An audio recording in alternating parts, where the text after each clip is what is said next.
Breaking news. 2 దశాబ్దాల క్రితం తెలుగు రాష్ట్రాల్లో సంచలనం సృష్టించిన సినీ నటి ప్రత్యూష మృతి కేసులో సుప్రీంకోర్టు తుది తీర్పు వెల్లడించింది. ఈ కేసులో హైకోర్టు విధించిన జైలు శిక్షను సవాల్ చేస్తూ నిందితుడు సిద్ధార్థ రెడ్డి దాఖలు చేసిన పిటిషన్ను అత్యున్నత న్యాయస్థానం కొట్టివేసింది. నిందితుడికి హైకోర్టు ఖరారు చేసిన శిక్షను సమర్థించిన సుప్రీంకోర్టు సిద్ధార్థ రెడ్డి 4 వారాల్లో లొంగిపోవాలని ఆదేశించింది.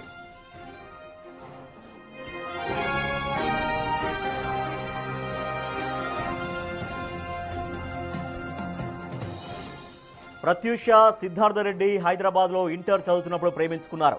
ఇంటర్ పూర్తయిన అనంతరం ప్రత్యూష సినిమాల్లోకి వెళ్లగా సిద్ధార్థ రెడ్డి ఇంజనీరింగ్లో చేరాడు. 2002 ఫిబ్రవరి 23న సాయంత్రం 7:30 నుంచి 8 గంటల మధ్య ఇద్దరు విషం తాగిన పరిస్థితిలో ఓ ప్రైవేటు ఆసుపత్రిలో చేరారు. ప్రత్యూష 24న చనిపోయింది. చికిత్స అనంతరం మార్చి 9న సిద్ధార్థ రెడ్డి డిశ్చార్జ్ అయ్యాడు. వాళ్ళిద్దరూ కూల్ డ్రింక్లో పురుగు మందు కలుపుకొని తాగినట్లు పరీక్షల్లో గుర్తించారు. ఆర్గానోఫాస్ఫేట్ కారణంగా ప్రత్యూష మరణించారని, ఊపిరాడకుండా చేయడం, మరణానికి ముందు ఆమెపై లైంగిక దాడి వంటివి జరగలేదని రాష్ట్ర ప్రభుత్వం నియమించిన 3 వైద్యుల బృందం నివేదిక ఇచ్చింది.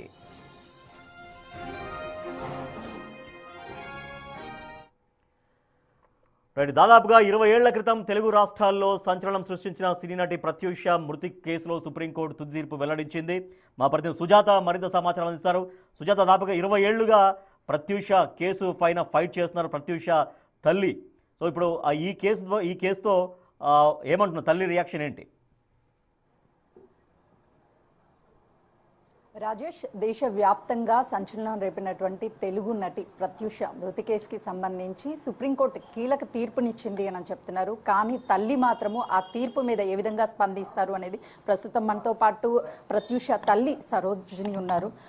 మీరు సుప్రీంకోర్టు ఇచ్చినటువంటి తీర్పుకి సంతృప్తిగా ఉన్నారా? లేదు అమ్మా, అంటే ఐ రెస్పెక్ట్ ద జడ్జిమెంట్. ఎందుకంటే సుప్రీంకోర్టు అత్యున్నత న్యాయస్థానం మన దేశానికి, కాబట్టి నేను రెస్పెక్ట్ ఇస్తున్నాను, గౌరవిస్తున్నాను. But I'm not satisfied. నాకు తృప్తి అనిపించలేదు. వచ్చిన జడ్జిమెంటు, వచ్చిన తీర్పు మీద నాకు తృప్తి అనిపించలేదు. నాకు తృప్తి లేదు, నా కూతురు ఆత్మకు కూడా శాంతి కలగలేదు. ఎందుకంటే మేము లైఫ్ ఇవ్వండి, జీవిత ఖైదు ఇవ్వండి అని చెప్పేసి నేను హైకోర్టులో అలాగే వెళ్ళాను. హైకోర్టులో ఓన్లీ సెషన్ కోర్టులో ఇచ్చిన 5 yearsని మరీ 50%కి తగ్గించేశారు, 2.5కు తగ్గించేశారు. దాని మీద మళ్ళీ నేను సుప్రీంకోర్టుకు 2011లో వెళ్ళాను. నాది 14 సంవత్సరాల పోరాటం అమ్మ. సుప్రీంకోర్టుకి మీరు ఏమని వెళ్ళారు? అంటే హైకోర్టులో ఇచ్చిన జడ్జిమెంట్ కాదండి. ఇక్కడ ఒక అమ్మాయి హత్య చేయబడ్డది, ఒక అమ్మాయి రేప్ చేయబడ్డది, అత్యాచారం చేయబడ్డది. ఎంతో భవిష్యత్తున్న అమ్మాయిని చంపేశారు. మంచి భవిష్యత్తుకు పెద్ద పేరు తెచ్చుకొని కష్టపడదాం అనుకున్న అమ్మాయిని చంపేశారు. ఇక్కడ మా కుటుంబం ఎదగలేదు, మా కుటుంబానికి ఎవరు ఆధారం లేరు, తండ్రి లేడు, తను ఒక్కతే ఆధారము, తను కూడా పోయింది. సో మాకు జీవిత ఖైదు ఇవ్వండి, దోషి ఎవరైతే ఉన్నారో అతనికి జీవిత ఖైదు ఇవ్వండి అని చెప్పేసి నేను వెళ్ళానండి. 14 years జరిగినాయి. అంటే ఏ తల్లికి కూడా ఇంత కష్టం రాకూడదు. బిడ్డ చనిపోయిందనేదే చాలా బాధాకరం. కానీ మీరు అత్యాచారం చేసి చంపారని మొదటి నుంచి చెప్తున్నారు. కోర్టు ఏ విధంగా పరిగణలోకి తీసుకుంది? అంటే కోర్టుకు ఏవైతే ఎవిడెన్స్ ఉన్నాయో ఆ ఎవిడెన్స్ ఆధారంగా వెళ్ళింది. అంటే పాప చనిపోయిన ఒక 1-2 monthsకి సిబిఐకి ఇచ్చారు. అప్పుడు గవర్నమెంట్ చంద్రబాబు నాయుడు గారిని వెళ్ళి రిక్వెస్ట్ చేశాను, ప్లీజింగ్ చేశాను, సార్ సిబిఐకి ఇవ్వండి. ముందు సిబిసిఐడి అన్నాను, తర్వాత మా వాళ్ళందరూ చెప్పారు వద్దమ్మా సిబిఐ అయితే బాగుంటుందంటే నేను సార్ని అదే రిక్వెస్ట్ చేశాను. సార్ కూడా ప్లీజింగ్ అయిపోయి అప్పుడు రాజశేఖర్ రెడ్డి గారు, చంద్రశేఖరరావు గారు కూడా అడిగారు, ప్లీజ్ సిబిఐకి ఇవ్వాలి ఖచ్చితంగా అంటే సిబిఐకి ఇచ్చారు. సార్ న్యాయంగా ఇచ్చారు. సిబిఐ ఇన్వెస్టిగేషన్ స్టార్ట్ అయింది. కాకపోతే ఇక్కడ జరిగిన మ్యానిపులేట్ ఏంటంటే సిబిఐ ఎంటర్ కాకముందుకే సాక్ష్యాలన్నీ తారుమారైపోయినాయి. సాక్ష్యాలు ఏ ఒక్కటి కూడా ఉంచలేదు, అన్నీ తీసేశారు. అంటే ఇక్కడ మీకు అర్థమయ్యేది ఏంటంటే ఎవరైతే దోషులు ఉన్నారో, ఎవరైతే దోషికి సహాయశాఖలు అందించారో, ఎవరైతే అప్పుడు ఆ రోజుల్లో కొన్ని రూమర్స్ క్రియేట్ అయినాయి కొంతమంది వాళ్ళందరూ కలిసి ఒక్క సాక్ష్యం నాకు దొరకకుండా చేశారు. అన్ని సాక్ష్యాలను తారుమారు చేశారు. సో సిబిఐ ఎంటర్ అయిన తర్వాత సిబిఐ అందుబాటులో ఉన్న సాక్ష్యాలను ఎవిడెన్స్ని తీసుకొని ఇన్వెస్టిగేషన్ స్టార్ట్ చేస్తారు. సేమ్ నాలాగే ఒక తల్లి. మీకు గుర్తుందా, మీరు చెప్పారు మునిస్వామి రిపోర్టు అదేవిధంగా సిబిఐ రిపోర్ట్ 2 వేరు అని చెప్తున్నారు. 10 ఏంటి అందులో వేరియేషన్ ఏముంది? మునిస్వామి రిపోర్ట్ ఏమో డెడ్ బాడీ చూస్తూ పోస్ట్మార్టం చేసిన రిపోర్ట్. నేను అక్కడే ఉన్నాను, లోపల పోస్ట్మార్టం అవుతుంటే నేను డోర్ ముందరనే కూర్చొని ఉన్నాను ఏడుస్తూ. లోపల పోస్ట్ మార్టం అవుతుంది. సో బాడీలో ఏముంది, బాడీ పైన ఏ పార్ట్లో ఏముంది, బాడీ పైన ఏముంది, బాడీ లోపల ఏముంది అనేది పోస్ట్ మార్టం చేసి తయారు చేసిన రిపోర్టు మునిస్వామిది. ఈ త్రిసభ్య కమిటీ తయారు చేసిన రిపోర్ట్ ఏమో ఆఫ్టర్ 2-3 months వాళ్ళు కొన్ని అందుబాటులో ఉన్న కొన్ని రిపోర్ట్స్ని తీసుకొని వాళ్ళు ఒక రిపోర్ట్ తయారు చేశారు. ఆ రిపోర్ట్లో ఏంటంటే ప్రత్యూష ఆత్మహత్య చేసుకుంది, Siddhartha Reddy and Pratyusha both poison తీసుకున్నారు, ప్రత్యూష ఎక్కువ తీసుకుంది, సిద్ధార్థ రెడ్డి తక్కువ తీసుకున్నాడు, అందుకనే ప్రత్యూష చనిపోయింది, సిద్ధార్థ రెడ్డి బతికాడు. దే ఆర్ ఇన్ లవ్, ప్రేమించుకున్నారు కాబట్టి ఇద్దరు చచ్చిపోదాం అనుకున్నారు, సిద్ధార్థ రెడ్డి ఇంట్లో ఒప్పుకోవట్లేదు కాబట్టి చచ్చిపోదాం అనుకున్నారని ఒక స్టోరీ క్రియేట్ చేసి దాన్ని ఒక రిపోర్ట్గా తయారు చేసి ఇచ్చారు. బట్ నేను ఈరోజు అడుగుతున్నాను, అంటే నేను మునిస్వామి రిపోర్ట్ని ఎందుకు కన్సిడర్ చేయలేదు, అసలు మునిస్వామి రిపోర్ట్లో ఏముంది? అదే అంటున్నాను సార్, నేను లీగల్ ఎక్స్పర్ట్ని కాదు, అడ్వకేట్ని కాదు, ఒక స్కూల్ టీచర్ని. బట్ నేనేం చెప్తున్నానంటే ఎక్కడైనా పోలీసు వాళ్ళు ఛార్జ్షీట్ సబ్మిట్ చేసేటప్పుడు కోర్టులో సిబిఐ ఛార్జ్షీట్ సబ్మిట్ చేసేటప్పుడు కామన్గా అందరికీ తెలిసిన సమాజంలో అందరికీ తెలిసింది ఏంటంటే పోస్ట్ మార్టం రిపోర్ట్ను కౌంట్ చేసుకొని పోస్ట్ మార్టం రిపోర్ట్ ఆధారంగా ఛార్జ్షీట్ సబ్మిట్ చేస్తారు. బట్ ప్రత్యూష కేసులో పోస్ట్ మార్టం రిపోర్ట్ ఎందుకు కౌంట్ చేయలే? ఆయన మునిస్వామి క్లియర్గా ఇచ్చాడు, ప్రత్యూష తొడల మీద, ప్రత్యూష చెస్ట్ మీద, ప్రత్యూష కడుపు మీద ఒకరికంటే ఎక్కువ మంది విషయాలు ఉన్నాయి, ఘాట్లున్నాయి, చెస్ట్ మీద ఘాట్లున్నాయి, పొత్తి కడుపు మీద ఘాట్లున్నాయి, తొడల మీద ఘాట్లున్నాయి. మరి అవన్నీ ఎవరు చేశారు? ప్రత్యూష ఆత్మహత్య చేసుకుంటే గీక్కున్నాదండి, చెస్ట్ మీద గీక్కుందా? అంటే రఫ్గా మాట్లాడాలంటే అవన్నీ మాట్లాడొచ్చండి. కొన్ని ఏంటంటే కొద్దిగా మనకు సభ్య సమాజంలో ఉన్నాం కాబట్టి కొద్దిగా మర్యాదగా మాట్లాడాల్సి వస్తుంది, కానీ నా మనసు కాలిపోతుంది. ఎందుకు మునిస్వామి రిపోర్ట్ అంతా క్లారిటీగా ఇచ్చిన తర్వాత సిబిఐ ఎందుకు ఇన్వాల్వ్ అయింది? సిబిఐ ఇన్వాల్వ్ అయిందండి, మరి ఏమైంది ఐ డోంట్ నో. బట్ త్రిసభ్య కమిటీ వచ్చేసింది, దీన్ని పక్కన పెట్టేసి త్రిసభ్య కమిటీ రిపోర్ట్ మాత్రమే సిబిఐ కౌంట్ చేసుకుంది, మునిస్వామి రిపోర్ట్ పక్కన పెట్టేసింది. బట్ తారుమారు చేయడానికి ఎవరైనా రాజకీయ నాయకుల ప్రమేయం ఉందని భావిస్తున్నారా? మేడం మీరు ఇక్కడే అర్థం చేసుకోవాలి మేడం, నాకు ఒక్క ఎవిడెన్స్ దొరకలేదు. ఆ రోజుల్లో నేను తిరుగుతూ ఉంటే నాకు బెదిరింపు కాల్స్ కూడా వచ్చినాయి. ఏమనంటే నీకున్న ఒక్క కొడుకుని చంపుకుంటావా, నీకు ఒకడే కొడుకు కదా, బిడ్డ పోయింది కదా, ఏమనుకుంటున్నావు నువ్వు, ఒక్క ఆడదాన్ని అక్కడిక్కడ తిరుగుతున్నావు, ఆ ఎవిడెన్స్ అంటావు, ఈ సాక్ష్యాలు అని చెప్పేసి తిరుగుతున్నావు, ఏమనుకుంటున్నావు, బెదిరింపొచ్చింది. నేను ఫెడప్ అయిపోయినా మేడం, ఎందుకంటే భర్తను పోగొట్టుకొని ఫ్యామిలీని లీడ్ చేసిన, బిడ్డను పోగొట్టుకొని ఫ్యామిలీ లీడ్ చేస్తున్నా, ఫెడప్ అయిపోయినా చెప్పేసిన నేను. అమ్మా ఒక్క విషయం, మీరు కూతుర్ని పోగొట్టుకొని బాధలో ఉన్నారు, ఎలా చనిపోయిందో కూడా మీకు అంత్యక్రియలు చేసే వరకు తెలియలేదు. తర్వాత కూతురు మీద అత్యాచారం చేసి చంపేశారు అన్న విషయం విన్నప్పుడు మేమే అది డైజెషన్ చేసుకోలేకపోతున్నాం. మీరు 10 మంది కంటే ఎక్కువ మంది చేశారు అని చెప్తున్నారు. అవునమ్మా, ఉన్న సత్యం చెప్పాలమ్మా. అంటే నాకు ఇక్కడ న్యాయం జరుగుతుందా లేదా, ఐఎమ్ నాట్ సాటిస్ఫైడ్ అని నేను ఓపెన్గా చెప్తున్నాను. I respect the judgment, but I'm not satisfied అని చెప్తున్నాను. బట్ ఉన్న సత్యము సమాజానికి కూడా తెలియకపోతే ఆ సత్యం మరుగున పడిపోతుందమ్మా, చచ్చిపోతుంది. అందుకని నేను చెప్తున్నాను, ఉన్న సత్యం ఇది. న్యాయస్థానాలలో నాకు న్యాయం జరగలేదు. సిద్ధార్థ రెడ్డి ఒక్కడి మీద ఎందుకు కేసు ఫైల్ చేశారు, మిగతా వాళ్ళని ఎందుకు ఇన్వాల్వ్ చేయలేదు? అంటే వాళ్ళు ఎవరో మీకు తెలియడం లేదా, లేకపోతే ఎవరికైనా భయపడుతున్నారా? నేను భయపడడం అని కాదమ్మా, నా దగ్గర సాక్ష్యాలు లేవు. ఇప్పుడు కోర్టుకి సాక్ష్యం కావాలా, నేను పోయి చెప్తాను వీళ్ళు ఉన్నారన్నారు, పనిష్మెంట్ ఇస్తారా? ఇవ్వరు కదా. నీది ఓన్లీ అలగేషన్ అంటారు. అలగేషన్ కన్ఫర్మ్ కావాలంటే ఏం కావాలి? సాక్ష్యం కావాలి. ఇన్ని సాక్ష్యాలు పెడితేనే ఈ జడ్జిమెంట్ వచ్చింది. లైఫ్ లేదు. నేను ఇన్ని సంవత్సరాలు 24 సంవత్సరాల పోరాటం చేస్తూనే అస్సలు దోషికే సంపూర్ణమైన శిక్ష పడలే. 2.5 కన్ఫర్మ్ చేసిండ్రు. సిద్ధార్థ రెడ్డి ప్రత్యూష ప్రేమించుకున్నారనే విషయం మీకు తెలుసు అని చెప్తాను. కనీసం సిద్ధార్థ రెడ్డికి చివరి నిమిషంలో కనికరం అనిపించలేదా ప్రత్యూషను చూస్తే? కనికరం అనిపిస్తే అట్లా చేయడు కదమ్మా. ఆ కనికరం అనిపిస్తే 10 మందితో అత్యాచారం చేయించాడు కదా. అతనే చేయించాడని మీరు 100% కన్ఫర్మ్ చేయించాడు. అత్యాచారం చేయించాడు, చంపారు. ఎందుకంటే ఆ రోజుల్లో నాకు కొంతమంది చెప్పారమ్మా. అంటే చెప్పిన వాళ్ళు ఎవరు వచ్చి ముందు సాక్ష్యం ఇవ్వమంటే ఇవ్వరు. బట్ అమ్మ ఇట్లా జరిగింది అని చెప్పారు నాకు. ఇట్లా జరిగింది, చేయించాడు అని చెప్పారు. బట్ నేను దానికి సాక్ష్యం తేవాలి. కోర్టులో నేను చెప్పాలంటే దానికి సాక్ష్యం కావాలి. నా దగ్గర సాక్ష్యాలు లేకుండా చేశారు. నా దగ్గర నేను రాజకీయ ప్రతినిధిని కాదు, రాజకీయ నాయకురాలిని కాదు. నా దగ్గర కోట్లాది రూపాయలు లేవు. ఈ రెండు లేనప్పుడు నా బాధ ఇట్లనే ఉంటుంది. ఒక కామన్ ఫ్యామిలీ లేడీని ఇట్లా ఏ తల్లికని ఇదే బాధ ఉంటుంది. బిడ్డను పోగొట్టుకోవాలి, ఏడవాలి. వాళ్ళు మాత్రం దోషుల కుటుంబాలకు హెల్ప్ చేస్తారు, దోషుల కుటుంబాల భోజనాలు చేస్తారు, దోషుల కుటుంబాల దగ్గరికి పోతారు, వాళ్ళతో మాట్లాడతారు, అన్ని హెల్ప్లు జరుగుతాయి వాళ్ళకి. కాబట్టి మా పరిస్థితులు మేము ఎదగలేకపోతున్నాం. నేను ఇప్పుడు కూడా చెప్తున్నా, ప్రజాపని ఈరోజు మేడం ఒక 1 month 2 months నుంచి ఎప్పుడైతే జడ్జిమెంట్ రిజర్వ్ అయిందో ఆ రోజు నుంచి ఈ రోజు వరకు 118 మంది ఎమ్మెల్యేలకు, అపోజిషన్ కావచ్చు, అన్ని పార్టీల ఎమ్మెల్యేలకు కావచ్చు, గవర్నమెంట్ ఎమ్మెల్యేలకు కావచ్చు, ప్రభుత్వ ఎమ్మెల్యే 118 మంది ఎమ్మెల్యేలకి, 40 మంది ఎమ్మెల్సీలకి, 18 మందో 16 మందో ఉంటారు ఎంపీలకి అందరికీ వాళ్ళ మొబైల్లో చూడండి ఒక 40 సార్లు పెట్టిన మేడం. నేను ఇప్పటికీ ప్రత్యక్ష కుటుంబాన్ని ఆదుకోండి, ప్రత్యక్ష కుటుంబాన్ని ఆదుకోండి అని చెప్పి ఒక 40 సార్లు వాళ్ళ మొబైల్లో పెట్టిన, నా మొబైల్లో కూడా ఉన్నాయి మేడం. ఒక్కరు అడగండి మేడం, మీరు వాళ్ళని, మీరు మీ మీడియా వెళ్ళి అడగాలి, ఎందుకు ఆ కుటుంబాన్ని ఆదుకోవట్లేదు, ఆమె అంతా రిక్వెస్ట్ చేస్తుంది. ఒక్కలండి లాస్ట్గా సీఎం రేవంత్ రెడ్డి గారు మొబైల్కి కూడా పెట్టిన మేడం, అపాయింట్మెంట్ ఇవ్వండి, నేను వచ్చి కలుస్తా. మీకు అనిపించిందా మీరు ఒక్కరే పోరాటం చేయడం, ఒక మహిళగా మీరు పెద్ద అయ్యారు, ఆల్రెడీ మీరు పెద్దవారైపోయారు, సో పిల్లల సపోర్ట్ లేకుండా ఈ విధంగా? నాకు సపోర్ట్ ఏం అక్కర్లేదు మేడం.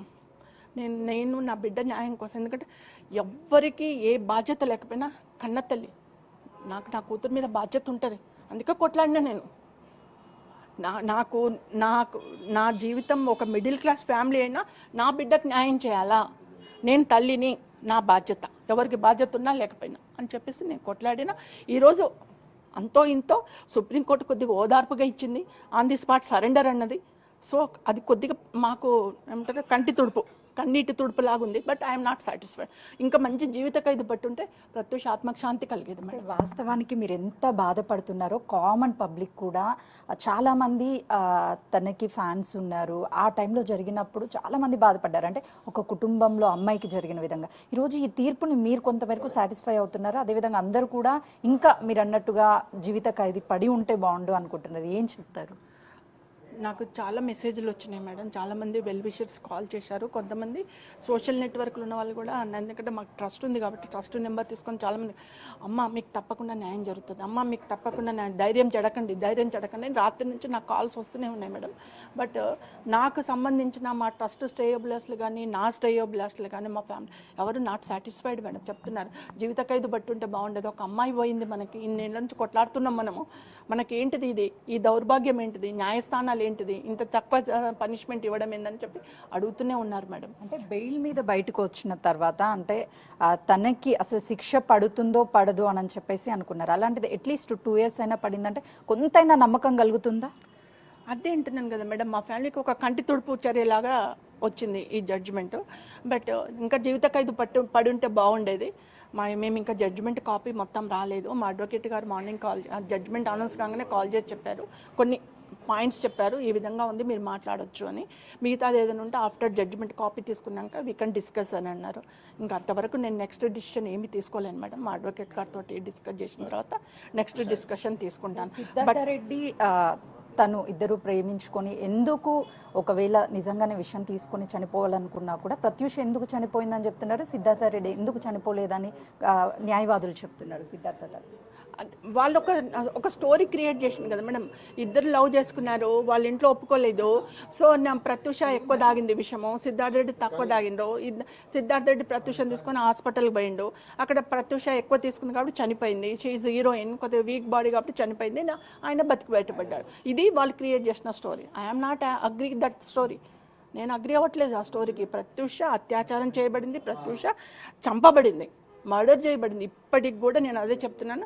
ఫైనల్గా నేను ఒకటే డిసైడ్ అయిపోయాను, సుప్రీంకోర్టులో నెక్స్ట్ ఏం చేస్తాము ఏమన్నది మా అడ్వకేట్ డిస్కషన్ తర్వాత మేము డిసిషన్ తీసుకుంటాం. ఫైనల్గా ఎక్కడ ఈ మానవులు ఉన్న న్యాయస్థానాలలో న్యాయం జరగకపోయినా దేవుడి కోర్టులో ఈ ప్రత్యూష కేసులో ఇన్వాల్వ్ అయిన ప్రతి ఒక్కరు, చిన్న నుంచి పెద్ద ప్రతి ఒక్కరు కుక్క చావు చేస్తారు, మంచిగా చావరు వాళ్ళు, నవ్వుచి కుక్క చావాలి.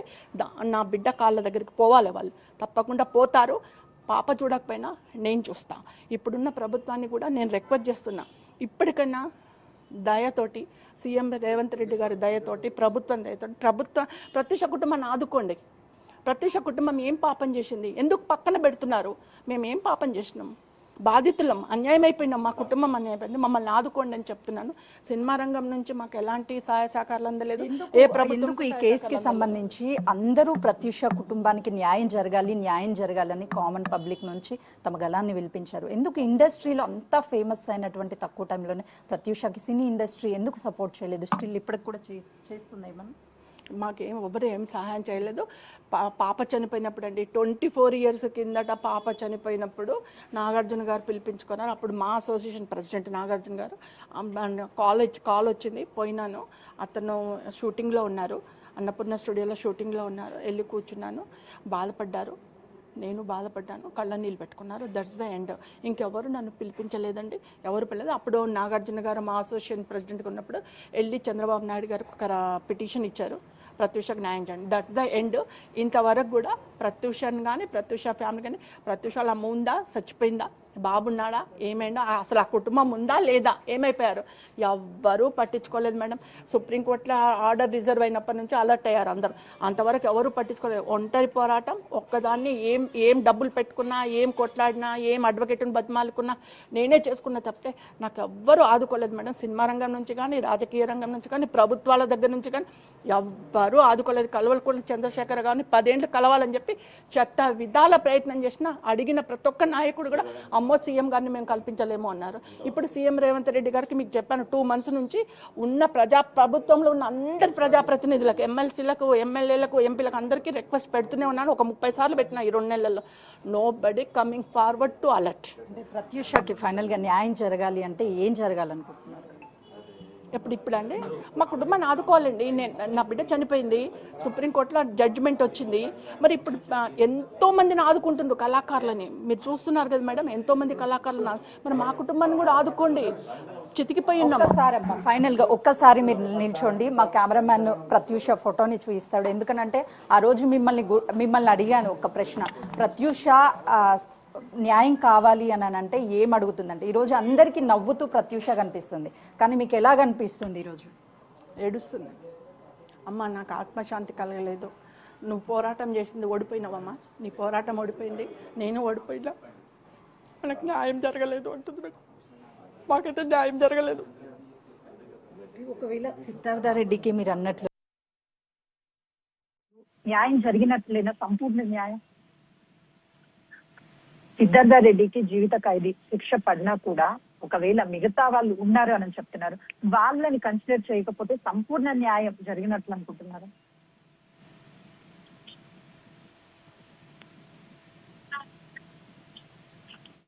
దేశంలో రీఇన్వెస్టిగేషన్ ఇచ్చిన సాక్ష్యాలు లేవు మేడం, సాక్ష్యాలు లేవు, తారుమారైపోయినాయి సాక్ష్యాలు.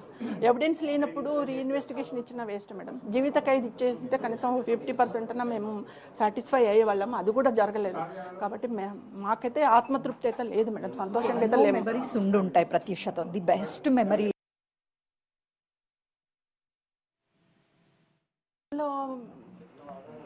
మర్చిపోలేంటి బాధ ఏంది మేడం, నా కూతురు నాతో లేదు, నా కూతురు నాతో లేదు. అదే నేను జీవితంలో మర్చిపోలేని బాధ. నా సంతోషం ఏంటంటే మేము ప్రత్యూషకు చూడండి మేడం, కులం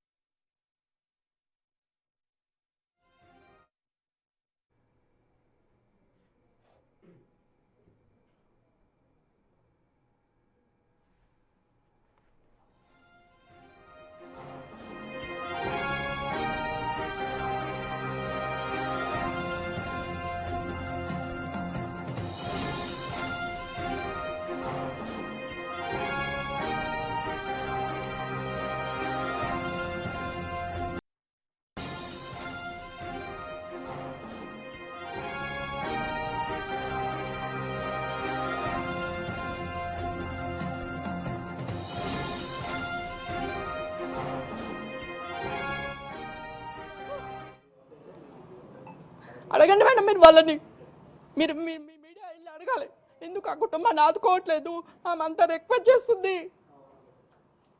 ఒక్కలండి లాస్ట్గా సీఎం రేవంత్ రెడ్డి గారు మొబైల్కి కూడా పెట్టిన మేడం, అపాయింట్మెంట్ ఇవ్వండి, నేను వచ్చి కలుస్తా గారు. అడగండి మేడం మీరు వాళ్ళని, మీరు మీ మీడియా వెళ్ళి అడగాలి, ఎందుకు ఆ కుటుంబాన్ని ఆదుకోవట్లేదు? ఆమె అంతా రిక్వెస్ట్ చేస్తుంది.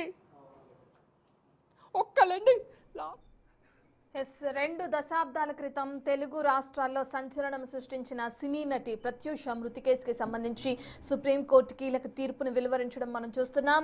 అయితే 4 వారాల్లోపు సిద్ధార్థ రెడ్డి వెంటనే లొంగిపోవాలంటూ కూడా ఆదేశాలు జారీ చేసింది. దానికి సంబంధించి ఇప్పటికే మృతి చెందిన ప్రత్యూష తల్లి ఏ విధంగా అయితే స్పందిస్తున్నారో కూడా మనం చూస్తున్నాం. అయితే ఏదైతే సుప్రీంకోర్టు ఇచ్చిన తీర్పుని మేము స్వాగతిస్తున్నాం, కానీ తాము మాత్రం దీనికి సంబంధించి సాటిస్ఫై అవ్వలేదంటూ కూడా ఆవిడ తెలియజేస్తున్నారు.